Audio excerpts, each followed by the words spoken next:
These three new tenders, priced at $3 million, are now part of Barbados Fire Service's fleet.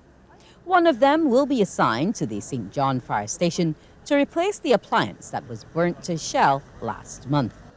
The remaining two will be placed in the Bridgetown area.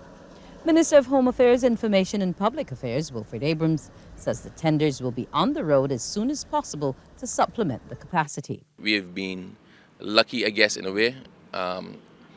When we lost the tender the other day, the chief said to me, "I don't know what else could go wrong." Right? He said, "I don't know what else could go wrong." But then these came in short order, and we are going to replace that. But we accept that we're below capacity.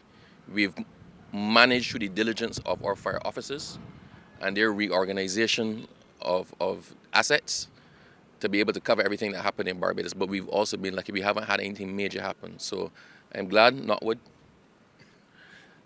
I'm glad that we have these now to be pressed into action immediately. It makes me a little bit more comfortable, and I can assure the public of Barbados we're working to get to that point where we are perfectly covered. We're not there yet, but we're working on it.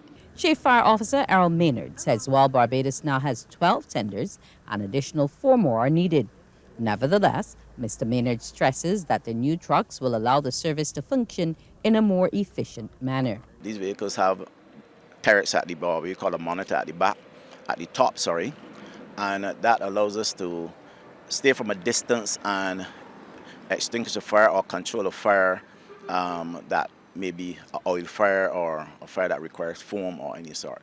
And that means that when we're in the Bridgetown area, it makes it much easier for us to fight a fire in the Bridgetown area.